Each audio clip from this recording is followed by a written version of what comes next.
Traders ID में आपका स्वागत है। आपके साथ मैं हूं वरुण दुबे और मेरे साथ ट्रेडर्स आईडी खेलने वाले हैं कुशल गुप्ता, जहां पे हम रोज की तरह आपको बताएंगे 20 दमदार ट्रेडिंग आइडियाज। लेकिन उसके पहले देख लेते हैं कि आज के संकेत कैसे हैं। खासकर ग्लोबली अगर आप देखेंगे तो यूएस के मार्केट्स में बेहतरीन तेजी देखने मिली। दिन के उच्चतम स्तर पर जाके यूएस के मार्केट्स बंद हुए हैं, लेकिन टाइमिंग थोड़ी गलत हो गई क्योंकि हमारे यहाँ आरबीआई की पॉलिसी है। तो कहीं ना कहीं पॉलिसी के पहले यूएस के मार्केट्स तेजी में आए हैं। कल अगर ये तेजी में आ जाते तो शायद आज मार्केट का माहौल जो है वो कुछ अलग होता। लेकिन डाउ जोन्स देखिए करीब 5% के आसपास की तेजी यहाँ थी। S&P 500 में 1% की तेजी थी। नाज़डैक में करीब 1% के आसपास के गेंस थे। तो वहाँ से जो संकेत है वो तो पूरी तरह से अच्छे, और इसी का इम्पैक्ट आपको सिंगापुर निफ्टी में देखने मिल रहा है। 16,500 के आसपास जो सिंगापुर निफ्टी ट्रेड कर रहा है, करीब 70 से 80 पॉइंट्स के आसपास के गेंस सिंगापुर निफ्टी में देखने मिल रहे हैं। लेकिन डाउ फ्यूचर्स, नाज़डैक फ्यूचर्स यहाँ पे थोड़ी बहुत सुस्ती देखने मिल रही है, थोड़ी बहुत गिरावट देखने मिल रही है। हालांकि शायद इनको आज दरकिनार करते हुए हमारे मार्केट्स जो है वो खासकर आरबीआई पॉलिसी के ऊपर कहीं ना कहीं ट्रेड करते हुए नजर आएंगे। तो फर्स्ट हाफ की जो ट्रेडिंग रणनीति होगी आपकी वो काफ़ी हद तक अलग होनी चाहिए, और सेकेंड हाफ की रणनीति जो है वो खासकर आरबीआई पॉलिसी के आउटकम के ऊपर डिपेंड करेगी। हालांकि इसके बावजूद कुशल, मेरे टीम में कुछ सेल आइडियाज़ है, कुछ ऐसे टेक्निकल कॉल्स है जहाँ पे खरीदारी की हिम्मत तो बिल्कुल नहीं है, भले मार्केट में एक रिबाउंड देखने मिले।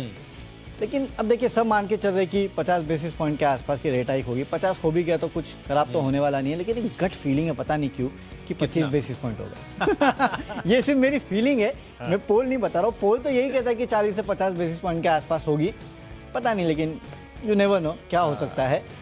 लेकिन हाँ, 25 बेसिस पॉइंट हुआ तो शायद मार्केट उसको काफ़ी बेहतर मानेगा। 50 बेसिस पॉइंट हुआ तो सबको पता है कि क्या होने वाला है। उसके बाद सबकी कहीं ना कहीं जो ओवरऑल ध्यान होगा वो आरबीआई की पॉलिसी के जो उन्होंने कहा है, जो ये पॉलिसी में स्टैंड चेंज कर रहे हैं या इन्फ्लेशन को लेके कुछ कहते हैं, कमेंट्री क्या आती है, उसके ऊपर कहीं ना कहीं फोकस होगा। तो मेरी जो रणनीति है ना, खासकर पॉलिसी को लेके है, और कुछ टेक्निकल कॉल्स है। ग्लोबल को तो मैंने आज देखा ही नहीं। देखने की जरूरत भी नहीं है वरुण। इनफैक्ट जैसा कि आप बता रहे थे ना कि यहाँ पर आपको प्री पॉलिसी और पोस्ट पॉलिसी, ये दोनों जो इवेंट है, मतलब पॉलिसी के पहले ये एक ट्रेडर्स डायरी खेल लेते हैं और पॉलिसी के बाद एक और ट्रेडर्स डायरी खेलते हैं, जिसमें जो हमारे कॉल्स होंगे वो कंप्लीटली डिफरेंट भी हो सकते हैं। राइट। तो जो व्यू अभी बनेगा ना, जो हम लोग आपको स्पेसिफिक चॉइसेस देंगे या जितने भी सारे स्टॉक्स बताएंगे वो एक्चुअली प्री पॉलिसी वाले स्टॉक्स हैं। तो डेफिनेटली आपको ये चीज देखनी होगी। और स्टॉप लॉस, अगेन ये चीज हमें नहीं भूलनी है, क्योंकि कोई भी जो इंपॉर्टेंट जब भी इवेंट होता है तो मार्केट में वॉलेटिलिटी जो है वो काफी ज्यादा हाई रहती है। तो इसी वॉलेटिलिटी के बीच आज जो एक्सपेक्टेशंस है हमारी, देखते हैं कि कौन से स्टॉक्स और शेयर्स पर हमारा फोकस है। सबसे पहले आप पारी की शुरुआत कीजिए कैश सेगमेंट के स्टॉक के साथ। ओके, आज कुशल मेरे टीम में आपको काफी सारे सरप्राइजेस देखने मिलेंगे। अच्छा। जो शायद मैं अपनी टीम में लेता नहीं था, बट हाँ आज लिया है, और उसमें शुरुआत सबसे बड़ा सरप्राइज है पीबी फिनटेक। इस काउंटर को मैंने क्लियर कट सरप्राइज है। हाँ, ये सबसे बड़ा सरप्राइज है, और यहाँ मैं खरीदारी की सलाह दे रहा हूँ। देखिए, कल जो प्रमोटर्स को बेचना था, प्रमोटर्स बेच के निकल गए जितना भी उनको बेचना था। उसके बाद मेरे ख्याल से कल 11-12% के आसपास की गिरावट जो इस काउंटर में आ चुकी है। और आपको याद होगा पिछले कुछ दिनों से, भले वो जोमेटो हो, भले वो पीबी फिनटेक हो, ये जितनी भी न्यू एज कंपनीज है, ये अपने ऑलमोस्ट लोस पे पहुंच चुकी थी और वहां से रिवर्सल देखने मिला था। कल अगर प्रमोटर्स की बिकवाली नहीं आती तो शायद इतनी गिरावट नहीं होती इस काउंटर में। नो डाउट 2-4% के आसपास होती, लेकिन 11-12% के आसपास नहीं होती। तो मुझे लगता है कि आज एक रिवर्सल के लिए आपको इस काउंटर को प्ले करना है, सिर्फ रिवर्सल के लिए प्ले करना है। मैं ये नहीं कह रहा कि फंडामेंटल सुधर रहे हैं या कुछ बड़ा हो चुका है, सिर्फ रिवर्सल के लिए प्ले कीजिएगा। हो सकता है कि एक नीजक रिएक्शन देखने मिले, 605 के आसपास के लेवल देखने मिल सकते हैं। स्टॉप लॉस काफ़ी स्ट्रिक्ट रखना है 572 के आसपास का। तो ये सरप्राइज जो है मेरे तरफ से वो पीबी फिनटेक है, यहाँ पे खरीदारी की सलाह। डेफिनेटली वरुण, और मैं भी सरप्राइज हो गया था इनके नंबर्स देखने के बाद। नंबर्स जब इनके डिक्लेयर हुए थे तो मैं इनके स्पेसिफिक्स देख रहा था। उसमें इन्होंने ये कहा है कि इनका जो कोर कारोबार है आगे चलकर वो एबिटा पॉजिटिव ही रहने वाला है। तो वो कहीं ना कहीं एक अच्छी जो कमेंट्री आप कह सकते हैं मैनेजमेंट की तरफ से आती हुई नजर आई है। तो देखना होगा कि किस तरह से अब पीबी फिनटेक ट्रेड करता हुआ नजर आता है। डिस्काउंटिंग तो ऑलरेडी जितनी होनी थी वो हो ही चुकी है। तो रिवर्सल के बेसिस पर पीबी फिनटेक पर नजर रखिए, यहाँ पर अच्छी तेजी लौटती हुई नजर आ सकती है। चलिए, कैश सेगमेंट में मैंने स्टॉक चुना है टेलीकॉम स्पेस से टेलीकॉम इक्विपमेंट बनाने वाली कंपनी स्टरलाइट टेक को। आप देखिए यहाँ पर आज काफी अहम बैठक होने वाली है। 5G ऑक्शंस के लिए जो स्पेक्ट्रम प्राइसिंग है उसको लेकर यूनियन कैबिनेट बैठक आज होगी। इनफैक्ट आप देखिए कल के सत्र में जब ये खबर शुरू हुई थी, आनी मार्केट में कहीं रूमर्स चल रहे थे, उसको ध्यान में रखते हुए आप देखिए तमाम जितने भी ये टेलीकॉम से जुड़े हुए स्टॉक्स है वहां पर तेजी बनती हुई नजर आई थी। और आखिरी आधे पौने घंटे में तो स्टरलाइट टेक में आप देखिए ऑलमोस्ट 2.5% तक की तेजी बन गई थी। तो कहीं ना कहीं आज ये बैठक को लेकर ये सारे के सारे काउंटर्स फोकस में रहने वाले हैं। पॉलिसी तो है ही, साथ ही अन्य ये जो बैठक होने वाली है और जितने भी अलग अलग ट्रिगर्स है उसके बेसिस पर आज आपको स्टरलाइट टेक खरीद कर चलना चाहिए। यहां पर अच्छी तेजी बन सकती है। कल का जो मोमेंटम है आज भी जारी रह सकता है। 180 रुपए के टारगेट की खरीदारी करनी है, 170 रुपए आपका स्टॉप लॉस बनेगा। चलिए बढ़ते हैं अपनी अगली कैटेगरी जो है फ्यूचर्स की, और यहां पर मैंने स्टॉक चुना है वरुण हिंदुस्तान कॉपर का। आप देखिए यहाँ पर वैसे तो मेटल्स को खास चुनने की कोई खास वजह नहीं है। आई मीन अगर आप ग्लोबल फैक्टर की बात करें तो वहां पर हम तो लगातार बिकवाली की राय आपको दे रहे हैं, बट लार्जली इसको इस बारी चुनने की वजह यही है कि यहाँ पर अपडेट आता हुआ दिखा है कंपनी के लिए, और वो अच्छा अपडेट है। आप देखिए यहाँ पर झारखंड की जो सुरदा खदान है, जो माइंस है, उसमें कामकाज दोबारा शुरू हो गया है, और जो भी अप्रूवल्स इनको लेने थे गवर्नमेंट की तरफ से और बाकी अन्य कंसर्न अथॉरिटीज की हिसाब से, उसको क्लियरेंस मिल गया है। तो एक क्लियर कट यहाँ पर जो रिजम्पशन हुआ है इनकी प्रोडक्शन का, उसको ध्यान में रखते हुए हिंदुस्तान कॉपर में आज अच्छी तेजी बन सकती है, और इसी वजह से मैंने खरीदारी की राय आपको दे रहा हूं। मैं 104 रुपए के आसपास की प्राइसिंग है, 107 रुपए 3 रुपए ऊपर यहाँ पर आपको टारगेट रखना है, 102 रुपए आपको स्टॉप लॉस लगाकर चलना है। काफी चॉपी मार्केट्स भी हो सकता है, वॉलेटाइल मार्केट है, मेटल काउंटर से सावधान रहिए, बट स्टॉप लॉस के साथ अच्छे गेन्स भी आज आपको इस खबर के दम पर इस स्टॉक पे देखने को मिल सकते हैं। चलिए, तो यहाँ एक खरीदारी की सलाह है फ्यूचर्स में, और मेरे तरफ से भी एक खरीदारी की सलाह है, और वो है एस्कॉर्ट्स में। यहाँ पे आपको खरीदारी करना है। देखिए, अब वैसे भी मानसून शुरू हुआ है, और मानसून चले ठीक है जैसा भी है, बट मानसून के पहले आप देखते हैं कि खासकर ये ट्रैक्टर रिलेटेड स्टॉक्स है, फर्टिलाइजर रिलेटेड स्टॉक्स है, इनमें अच्छी खासी तेजी देखने मिलती है। और वैसे भी M&M को आप निकाल के देख लीजिए, ये स्टॉक जो है ऑलमोस्ट अपने 50 वीक हाई के आसपास ट्रेड कर रहा है, जबकि मार्केट की हालत आप देख रहे हैं कि किस तरह की है। और M&M में तो अभी तक स्ट्रेंथ देखने अच्छी खासी मिल रही है, और आज तो मेरे ख्याल से M&M के ऊपर अपग्रेड्स भी आए हैं। M&M का एक रेप्लिका अगर आप देखेंगे तो वो एस्कॉर्ट्स है, दोनों साथ साथ ही चलते हैं। खासकर ट्रैक्टर्स की जब बिक्री की बात निकल के आती है तो मेरे ख्याल से एस्कॉर्ट्स पे अब आपको फोकस करना चाहिए। यहाँ पे आपको अच्छी खासी तेजी देखने मिल सकती है। 1670 के आसपास का तो मैं आपको इंट्राडे का लक्ष्य दे रहा हूँ, लेकिन थोड़ा अगर आप पेशेंसली इस काउंटर में बैठेंगे तो आपको 1700-1800 के आसपास के लेवल जो है वो अगले 1-2 महीने में देखने मिल सकते हैं। इस तरह का पोटेंशियली काउंटर रखता है। खासकर मानसून सीजन में इन स्टॉक्स पे आपको अच्छा खासा फोकस रखना चाहिए, यहाँ पे तेजी हो सकती है। तो एस्कॉर्ट्स को अपने पोर्टफोलियो में शामिल करने का समय आ चुका है। यहाँ पे खरीदारी करके चलेगा इंट्राडे में 1670 के लक्ष्य के लिए। अब चलते अगली कैटेगरी जो कि ऑप्शंस की कैटेगरी, और ऑप्शंस में बेसिकली एक बिकवाली का कॉल है, और वो है एस्ट्रल लिमिटेड पे। आप देखिए इस काउंटर में लगातार वीकनेस देखने मिल रही है, और बेसिकली टेक्निकल अगर आप निकाल के देखेंगे तो कहीं से कहीं तक इस काउंटर में सपोर्ट नजर नहीं आ रहा।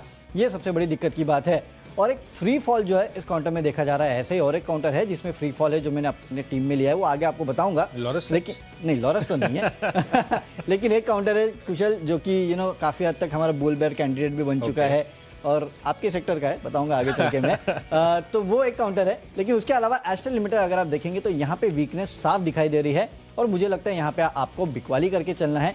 1660 का जो पुट ऑप्शन है वो आप खरीद लीजिएगा, करीब करीब 24 रुपए के आसपास ट्रेड कर रहा है। 30 रुपए के टारगेट के लिए आपको ट्रेड करना है, 21 रुपए का स्टॉप लॉस रखना है। अगर ये स्टॉक उछलता है ना तो उसमें भी आपको सेल करना है, यानी कि सेल ऑन रैली भी आपको करना है, और वैसे भी आपको सेल ही करना है। इस तरह की वीकनेस इस काउंटर में देखने मिल रही है। तो पहला काउंटर ये है बेच के चलने वाला ऑप्शन के जरिए एस्ट्रल लिमिटेड। चलिए, एस्ट्रल लिमिटेड यहाँ पर बिकवाली की सलाह है, और मैंने भी ऑप्शंस कैटेगरी में बेचने का ही चुना है अपने थॉट में, और यहाँ पर स्पेसिफिकली आपको बलरामपुर चीनी बेचने की राय है। आप देखिए रॉ शुगर की जो कीमतें हैं वो 4 वीक लो पर पहुंच चुकी है, और वैसे भी अगर आप देखें तो यहाँ पर डिक्लाइन हमें देखने को मिल रही है। इनफैक्ट जो जुलाई का रॉ शुगर कॉन्ट्रैक्ट है वो आप देखिए 19 सेंट्स के नीचे अब पहुंच गया, 18.97 टू बी प्रिसाइज। और कहीं ना कहीं मुझे लग रहा है कि यहाँ पर इस वजह से आपको ग्लोबली जिस तरह से यहाँ पर गिरावट होती हुई दिख रही है शुगर की, इनफैक्ट पूरे के पूरे कमोडिटी स्पेस में भी इनफैक्ट अगर आप देखें तो वहाँ पर गिरावट का रुझान ही हमें देखने को मिल रहा है, और इसी वजह से बलरामपुर चीनी काफ़ी ज़्यादा चल चुका था। इनफैक्ट पूरा का पूरा शुगर स्पेस में अच्छी तेजी आती हुई नजर आई थी, पर अब कहीं ना कहीं कूल ऑफ होने के एक संकेत आते हुए नजर आ रहे हैं, और इसी वजह से यहाँ पर बिकवाली की राय है। 410 रुपए at the money, in fact near at the money कहूँगा, 413 रुपए की शायद प्राइसिंग है इसकी। आपको इसको खरीद कर चलना है। इसका जो पुट ऑप्शन है करीबन 17.5 रुपए की प्राइसिंग रही है, 25 रुपए के टारगेट के लिए 12 रुपए का स्टॉप लॉस भी आपको यहाँ पर नहीं भूलना है। तो डेरिवेटिव्स के काउंटर्स तो हमारे पूरे हो गए हैं। बढ़ते हैं अपनी अगली कैटेगरी की तरफ जो है टेक्नोपिक, और टेक्निकल चार्ट्स के आधार पर मैं एक और बिकवाली का काउंटर ले रहा हूं और वो है LIC हाउसिंग फाइनेंस का। आप देखिए यहाँ पर अगर रेट्स में, जैसे कि हम बात कर रहे थे पॉलिसी में, जिस तरह के रेट्स हाइक होते हुए दिखते हैं, अगर बहुत ज़्यादा हाइक होते हैं, 50 बेसिस पॉइंट्स हम एक्सपेक्टेड कर रहे हैं, अगर 25 होता है तो डेफिनेटली यहाँ पर आपको स्टॉप लॉस भी ध्यान में रखना है, क्योंकि मार्केट्स इन सब स्पेसेस में रिजॉइस करता हुआ नजर आ सकता है। पर अगेन अगर 50 या उससे ज़्यादा बेसिस पॉइंट्स की हाइक करते हैं तो कहीं ना कहीं एक सेंटिमेंटल और पूरा क्लियर कट इंपैक्ट आपको इन सभी काउंटर्स में गिरावट का देखने को मिल सकता है। तो देखना होगा कि किस तरफ करवट बैठती है। आज के लिए कॉन्ट्रेरियन इनफैक्ट आप कह सकते हैं कि पोस्ट पॉलिसी जो इंपैक्ट है वो आपको इस काउंटर में प्ले करना है। तो LIC हाउसिंग फाइनेंस, इसके फ्यूचर्स बेचकर चलिए 348 रुपए के टारगेट के लिए 362 रुपए स्टॉप लॉस बनाइए। चलिए, तो LIC हाउसिंग फाइनेंस में आपको करनी है बिकवाली, लेकिन टेक्निकली भी मैं एक बिकवाली की सलाह दे रहा हूं, और जैसे कि कुशल में कह रहा था वो है इन्फो एज। यहाँ पे बिकवाली कीजिएगा क्योंकि लगातार इस काउंटर में भी गिरावट देखने मिल रही है। मुझे याद है करीब 4500 के 4500 के आसपास काउंटर ट्रेड करता था, और वहाँ से देखिए किस तरह की गिरावट इस काउंटर में देखने मिली है। हमने मेरे ख्याल से बुल वर्सेस बेयर भी किया था इस काउंटर के ऊपर। तो कुशल टेक्निकल सपोर्ट नहीं है, दिक्कत ये बात है। फंडामेंटल मुझे पता है क्या लगा, जब आप PB फिनटेक ले रहे थे ना, मुझे लगा आपने इन्फो एज बाई किया। नहीं, इन्फो एज बाई बिल्कुल नहीं कर रहा हूँ मैं। PB फिनटेक की स्टोरी थोड़ी अलग है, नो डाउट PB फिनटेक चलता है तो उसमें इनका इन्वेस्टमेंट है, लेकिन इनकी खुद के जो टेक्निकल चार्ट है ना वो इतने खराब हो चुके हैं। फंडामेंटल्स मुझे इनके कहीं से कहीं तक खराब नहीं लगते। Naukri.com अच्छा है, बाकी जो वेबसाइट्स है वो भी काफ़ी अच्छी है। तो कहीं ना कहीं फंडामेंटल्स में प्रॉब्लम नहीं है, टेक्निकल्स में प्रॉब्लम है, और टेक्निकल सपोर्ट कहीं से कहीं तक नहीं है। 7,500 आई थिंक उस पे ट्रेड करता था, राइट, वहां से आधा हो चुका है और उसके बाद भी रुकने का नाम नहीं ले रहा है। गिरावट रही है, और PB फिनटेक के चलने के बावजूद ये नहीं चल रहा है। सबसे बड़ी दिक्कत की बात तो ये है। तो इसके लिए कहीं ना कहीं मैं बिकवाली की सलाह दे रहा हूँ। जोमैटो वगैरह PB फिनटेक वगैरह चलेंगे तो शायद यहाँ पर आ सकता है लेकिन फिर भी नहीं होता, वही तो प्रॉब्लम है। तो कुछ तो और दिक्कत है इस कंपनी के साथ। 3525 के लेवल के लिए आप बिकवाली करके चल सकते हैं। 3670 के आसपास का आपको एक स्टॉप लॉस रखना है। टेक्निकली काफ़ी वीक काउंटर है। चलते अब अगली कैटेगरी जो कि फंडा कैटेगरी, और फंडामेंटली देखिए एशियन एनर्जी सर्विसेज। काफ़ी लंबे समय बाद में आपको ये काउंटर दे रहा हूँ, लेकिन जिस तरह से कच्चे तेल के दाम बढ़ रहे हैं ना, इस कंपनी को उसका फंडामेंटल फ़ायदा जो है वो काफ़ी होता है, क्योंकि कहीं ना कहीं ऑयल एंड गैस क्षेत्र की जो ओवरऑल केपेक्स जो है वो बढ़ते हैं और उसका फ़ायदा इन कंपनीज़ को होता है। खासकर अगर आप देखेंगे Asian energy services, United drilling, ये वो सब एंसिलरी कंपनीज़ है जिनको कच्चे तेल के दाम में बढ़ोतरी का एक इनडायरेक्ट फ़ायदा होता है। हालांकि उस फ़ायदे को थोड़ा समय लगता है, लेकिन फ़ायदा इन कंपनीज़ को ज़रूर होता है। और इस स्टॉक को देखिए करीब 178-180 के आसपास का हाई बनाने के बाद लगातार गिरावट इस काउंटर में देखने मिली थी, और अब जिस लेवल पे उपलब्ध है काफ़ी माउथ वाटरिंग लेवल्स है। इसके लिए आपको यहाँ पे खरीदारी करके चलना चाहिए। इनफैक्ट थोड़े लंबे समय अगर आप दे सके तो करीब 125-150 के आसपास के लेवल भी आपको एशियन एनर्जी सर्विसेज में देखने मिलेंगे। ये स्पेस जो है उसको अपने रडार पर रखेगा, जैसे कि यूनाइटेड ड्रिलिंग हो, एशियन एनर्जी सर्विसेज हो, क्योंकि आप देख रहे हैं कि बाकी ऑफशोर या ड्रिलिंग काउंटर में जिस तरह से तेजी देखने मिल रही है, इस कंपनी के पीछे सिर्फ ड्रिलिंग नहीं लगा हुआ है, लेकिन काम तो ये वही करते हैं। तो इसके लिए आपको यहाँ रडार पर रखना है। दूसरा, ईवी में ये कंपनी जो है वो काफ़ी हद तक फोकस कर रही है। हालांकि जो बाईसाइकिल्स है उसमें इस कंपनी ने करार किया था, तो उसका भी फायदा कंपनी को मिलेगा, और लेवल्स काफ़ी अच्छे हैं। 95 का लेवल मैं आपको इंट्राडे में दे रहा हूँ, 89 के आसपास का स्टॉप लॉस रखना है। लेकिन अगर आप इस कंपनी को होल्ड कर सकते हैं तो कम से कम 125 के लेवल के लिए आपको इस स्टॉक को यहाँ पे होल्ड करना चाहिए। फंडामेंटल स्टोरी अच्छी है, सिर्फ बात एक ही है कि हम ज़्यादा इनकाउंटर्स की बात नहीं करते, इसके लिए कहीं ना कहीं लोग भूल जाते हैं। मुझे तो अभी पता चला मुझे तो मालूम ही नहीं था कि एशियन एनर्जी सर्विस नाम का कोई स्टॉक भी होता है। बट आपने जिस तरह से यहाँ पर बताया कि यूनाइटेड ड्रिलिंग टूल्स वाली कैटेगरी में ये फॉल करता है और ईवी में, तो ये तो मेरे लिए काफी अच्छा पढ़ने का विषय बन गया है। ये हमने कुछ एक्सक्लूसिव रिसर्च करके भी बताई थी स्टॉक के बारे में कि किस तरह से कंपनी के फंडामेंटल जो है वो सुधर रहे हैं। तो इसके लिए कहीं ना कहीं इसको आपको रडार पर रखना चाहिए। जैसे कि मैं कह रहा हूँ कि सिर्फ पीछे ड्रिलिंग नहीं लगा है ना, या फिर ईवी नहीं लगा है, इसके लोगों को समझ में नहीं आता कंपनी करती क्या है। करेक्ट। तो चलिए एशियन एनर्जी सर्विस यहाँ पर फोकस रखिए।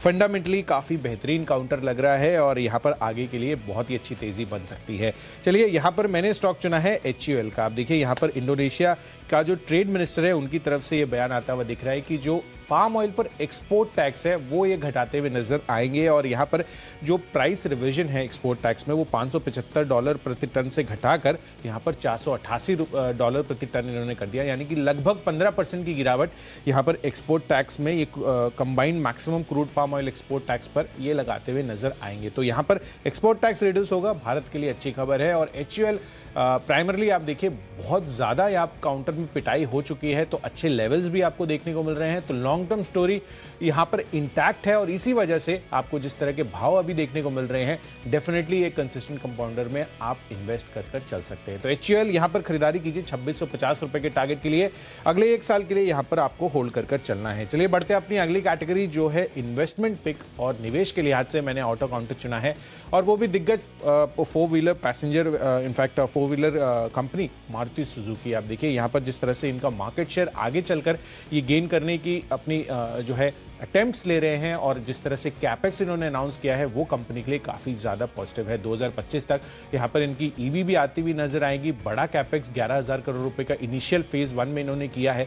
तो कहीं ना कहीं ये जितने भी फैक्टर्स है या जितने भी क्यूज हैं वो इनके लिए काफ़ी ज़्यादा पॉजिटिव हो सकते हैं। और वैसे भी आप देखिए CNG पोर्टफोलियो और जिस तरह से यहाँ पर इनकी बिक्री आंकड़े आते हुए नजर आए हैं, उन सभी फैक्टर्स को अगर आप मिलाएंगे तो अच्छी तेजी बन रही है। और ऑटो स्पेस तो लगातार अब काफ़ी टाइम के बाद आप कह सकते हैं कि 18-20 महीनों के बाद यहाँ पर सेमीकंडक्टर के जो इश्यूज है वो कहीं ना कहीं थोड़े से रिजॉल्व होते हुए नजर आ रहे हैं, जिससे कि जो इनका ऑर्डर बैकलॉग है वो क्लियर होता हुआ नजर आएगा। तो ओवरऑल आपको इस वजह से पूरे के पूरे ऑटो स्पेस और खासकर 4 व्हीलर्स में मारुति सुजुकी पर नजर रखनी है। खरीदारी करके चलिए, लगभग 9,000 रुपए का मैं टारगेट दे रहा हूं आपको। 12 महीनों के लिए यहां पर भी आपकी होल्डिंग पीरियड होनी चाहिए, तो यानी कि मौजूदा भाव से भी करीबन 15% के गेन्स आपको इस काउंटर में आते हुए दिख सकते हैं। चलिए, तो इन्वेस्टमेंट के तौर पे आपको कुशल की तरफ से मारुति ये काउंटर है जहाँ पे खरीदारी करना है। मेरे तरफ से जो इन्वेस्टमेंट पिक है वो है टाइटन। देखिए, कल 4-4.5% के आसपास की गिरावट हुई और इससे अच्छा मौका नहीं मिलेगा आपको टाइटन जैसे काउंटर्स को खरीदने का। 2100 के आसपास ट्रेड कर रहा है। यहाँ से आप 4 से 6 महीने का वक्त दीजिएगा, 2800 के आसपास के लेवल आपको कम से कम देखने मिलेंगे, ये मैं कह रहा हूँ। देखिए, टाइटन उस कैटेगरी का स्टॉक है जिसमें जब गिरावट आई है तब आपने एक रिवर्सल देखा है। इनफैक्ट इंट्राडे में अगर आप देखेंगे तो एक अच्छा खासा रिवर्सल जो है इस काउंटर में देखने मिल सकता है आज के दिन। और उसके बाद अगर आप देखेंगे तो थोड़े लंबे समय तक अगर आप इस काउंटर को होल्ड करेंगे तो ये उन स्टॉक्स में से रहा है जिसने इन्वेस्टर्स को कमा के दिया है। ऐसे काउंटर्स में जब गिरावट होती है तब तक आपको पेशेंसली इन काउंटर्स में वेट करना चाहिए। इसके लिए कह रहा हूँ, गिरावट हुई है, आज खरीद लीजिएगा।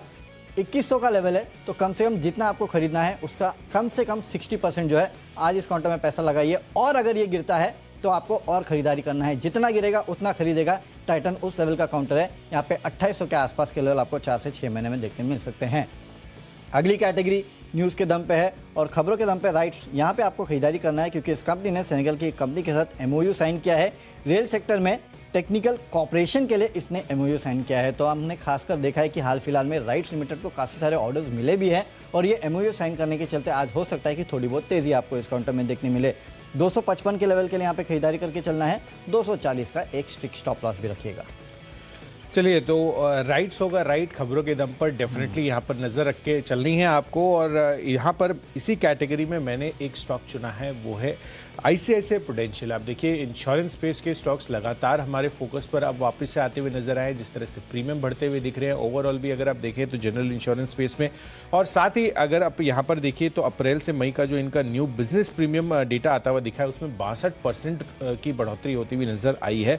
और मॉर्गन स्टैनले ने भी ओवरवेट रेटिंग बरकरार रखते हुए 650 रुपए के टारगेट दे रहे हैं। तो मौजूदा भाव से भी अच्छी अपसाइड ही एक्सपेक्ट करके चल रहे हैं। तो उस वजह से ये जो 2 क्यूज आते हुए दिख रहे हैं इस कंपनी के लिए, डेफिनेटली यहाँ पर खरीदारी करके चलिए। 570 रुपए का टारगेट रखिए, 548 स्टॉप लॉस।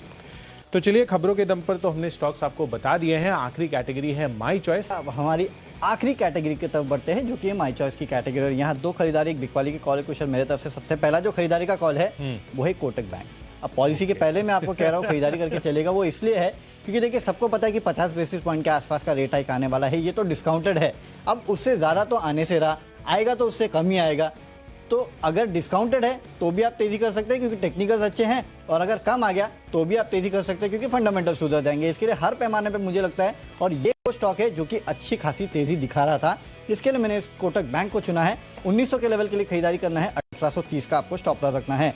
अगली जो स्टॉक है मेरे तरफ से वो है वरुण बेवरेजेस का। यहाँ पे आपको खरीदारी करके चलना है क्योंकि जैसे कि कुशल बता रहे थे कि जो रॉ शुगर के दाम है मेरे ख्याल से वो 4 वीक के लोस पे है, 4 वीक लो 4 वीक लोस पे रॉ शुगर के दाम पहुंच चुके हैं। तो कहीं ना कहीं इसका फायदा जो है वरुण बेवरेजेस को होगा, क्योंकि इस कंपनी के कुल रॉ मटेरियल कॉस्ट में करीब 25 से 30% के आसपास का जो रॉ मटेरियल कॉस्ट है वो केवल शुगर का होता है। और अगर शुगर की कीमतें यहाँ कम होती है तो उसका बड़ा बेनिफिशियरी जो है वो वरुण बेवरेजेस हो सकता है। इसके लिए आप यहाँ खरीदारी करके चलेगा। इंट्राडे में तो 770 के लक्ष्य दे रहा हूँ, 730 का स्टॉप लॉस रखना है।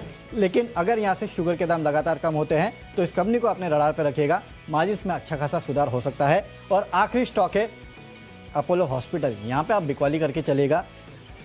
टेक्निकली काफ़ी वीक नज़र आ रहा है ये काउंटर। इनफैक्ट जितने अपोलो नाम के स्टॉक्स हैं ना ये सभी वीक नज़र आ रहे हैं। अपोलो हॉस्पिटल हो या अपोलो टायर्स हो, यहाँ पे आप बिकवाली करके चलेगा 3,500 के लेवल के लिए 3,650 का आपको एक स्टॉप लॉस भी रखना है। मार्केट के तेज़ी के साथ चलता नहीं है, गिरावट के साथ गिर जाता है। ये सबसे बड़ी दिक्कत की बात है स्टॉक के साथ। बिल्कुल। तो अपोलो हॉस्पिटल्स में बिकवाली करने की राय आ रही है वरुण की तरफ से। चलिए मेरी तरफ से माई चॉइस कैटेगरी में सबसे पहला कॉल है एसबीआई लाइफ पर। आईसीआईसीआई प्रूडेंशियल के साथ साथ एसबीआई लाइफ पर भी फोकस रखिए, यहाँ पर भी अच्छी तेजी आज के सत्र में बन सकती है। 1160 रुपए के टारगेट के लिए खरीदारी करनी है, 1120 रुपए आपको स्टॉप लॉस लगाना है। दूसरा कॉल है मेरा इंडियन होटल्स पर, जहां पर बिकवाली करने की राय है। इसके पहले भी मैंने आपको इंडियन होटल्स बताया था, बेचने की राय दी थी, क्योंकि जिस तरह से कोविड के केसेस भारत में बढ़ते हुए नजर आ रहे हैं उस चीज को ध्यान में रखते हुए अगर स्टेट वाइज कहीं कोई रिस्ट्रिक्शंस या फिर कोई पाबंदियां आती हैं तो डेफिनेटली इनके लिए काफी नेगेटिव हो सकता है। डेल्टा कॉर्प पर हम लगातार दबाव देख ही रहे हैं उस चीज का। तो इंडियन होटल्स यहां पर बिकवाली करने की राय है, इसको बेचकर चलिए। चार्ट स्ट्रक्चर कमजोर है, 225 रुपए के टारगेट के लिए 234 रुपए आपका स्टॉप लॉस बनेगा। और मेरी तरफ से आखिरी कॉल है मेट्रोपोलिस हेल्थ केयर पर। तो एक के लिए नेगेटिव, दूसरे के लिए हो सकता है सेंटिमेंटली पॉजिटिव होता हुआ नजर आए, और इसी वजह से मेट्रोपोलिस यहां पर खरीदारी करने की राय है 1635 रुपए के टारगेट के लिए। और ये सिर्फ आज के लिए टेक्निकल चार्ट स्ट्रक्चर पर नहीं कहूंगा, फंडामेंटल जो स्टोरी दिख रही है अभी, सेंटिमेंटल इंपैक्ट जो है वो पॉजिटिव साइड पर इस काउंटर में आज के लिए केवल देखने को मिल सकता है। तो 1635 रुपए के टारगेट रखिए, 1570 रुपए आपको स्टॉप लॉस लगाना है। चलिए तो स्टॉक्स तो हमने आपको बता दिए हैं, फटाफट एक बार देख लेते हैं कौन से स्टॉक्स को हमने अपने टीम में शामिल किया है। कैश का काउंटर है पीबी फिनटेक, यहाँ पे आपको खरीदारी करना है। कल की गिरावट के बाद आज एक उछाल देखने मिल सकता है। फ्यूचर्स में एस्कॉर्ट्स में खरीदारी कीजिएगा। ऑप्शंस में एस्ट्रल लिमिटेड का 1660 का पुट ऑप्शन आपको खरीदना है, मंदी की पोजीशन बनाना है। टेक्निकली इन्फो एज काफी कमजोर लगता है। फंडामेंटली एशियन एनर्जी सर्विसेज में खरीदारी कीजिएगा, 95 के लेवल्स के लिए निवेश करना है। टाइटन में कल की गिरावट के बाद आज एक बाउंस बैक देखने मिल सकता है, और जिन लेवल्स पे उपलब्ध है काफी ल्यूक्रेटिव है, इसके लिए 2800 के आसपास के लेवल के लिए खरीदारी कीजिएगा। खबरें राइट्स लिमिटेड में है, यहाँ पे आपको खरीदारी करना है। माई चॉइस में कोटक बैंक में खरीदारी करना है, वरुण बेवरेजेस में खरीदारी करना है, और अपोलो हॉस्पिटल्स के फ्यूचर्स में आपको करनी है बिकवाली। और आज का मेरा बेस्ट पिक एक बिकवाली का कॉल है, और वो है इन्फो एज का। टेक्निकल्स अगर आप देखेंगे तो काफी कमजोर नजर आते हैं, यहाँ से और प्रेशर इस काउंटर में बन सकता है। अगर तेजी आती है तो सेल राइज भी आपको करना है। 3525 के लेवल के लिए बिकवाली कीजिएगा, 3670 का रखना है स्ट्रिक्ट स्टॉप लॉस। चलिए 5G ऑक्शन के लिए जो स्पेक्ट्रम प्राइसिंग पर आज कैबिनेट की बैठक होने वाली है, उस वजह से स्टरलाइट टेक आपके फोकस में रहना चाहिए। साथ ही फ्यूचर्स में हिंदुस्तान कॉपर पर नजर रखिए। झारखंड में जो इनकी खदान है उस पर कामकाज दोबारा शुरू हो गया है। ऑप्शंस कैटेगरी में रॉ शुगर जो है उसके कॉन्ट्रैक्ट्स 4 हफ्तों के निचले स्तरों पर आते हुए दिख रहे हैं। तो बलरामपुर चीनी का पुट ऑप्शन आपको खरीद कर चलना है। LIC हाउसिंग फाइनेंस यहाँ पर बिकवाली करने की राय है, चार्ट स्ट्रक्चर कमजोर लग रहे हैं। साथ ही HUL यहाँ पर पॉजिटिविटी अगले 1 साल में बन सकती है, काफी पिटाई हो चुकी है, डेफिनेटली अच्छी खरीदारी का मौका बन सकता है। मारुति सुजुकी और पूरा का पूरा ऑटो स्पेस अगेन फोकस में आता हुआ दिख रहा है। चार्ट स्ट्रक्चर भी मजबूती का ट्रेंड इंडिकेट कर रहे हैं। अगले 1 साल में लगभग 9000 रुपए के टारगेट के लिए आप इसको प्ले कर सकते हैं। खबरों के दम पर आईसीआईसीआई प्रूडेंशियल आपको खरीदारी करने की राय है, और माई चॉइस कैटेगरी में SBI लाइफ खरीदना है। साथ ही इंडियन होटल्स, जिस तरह से कोविड के मामले बढ़ रहे हैं और सेंटिमेंटली पॉजिटिव हो सकता है मेट्रोपोलिस पर, हालांकि हमारी फंडामेंटल या टेक्निकल राय इस पर नेगेटिव है। तो यहां पर आपको जो बेस्ट पिक है मेरी तरफ से वो है बलरामपुर चीनी। 410 रुपए का जो पुट ऑप्शन है वो खरीद कर चलिए। 25 रुपए के टारगेट के लिए 12 रुपए का आपको स्टॉप लॉस इसमें लगा के चल रहा है। फंडामेंटली स्टोरी यहां पर थोड़ी सी वीक होती हुई दिख रही है। चलिए तो स्टॉक्स की सूची तो हो गई है पूरी, लेकिन लेवल्स कौन से इंपॉर्टेंट है ये जानना काफी इंपॉर्टेंट है। सिर्फ मार्केट्स के नहीं बल्कि RBI के रेट्स के, भले वो रेपो रेट हो, रिवर्स रेपो रेट हो, इन्फ्लेशन हो या फिर GDP हो।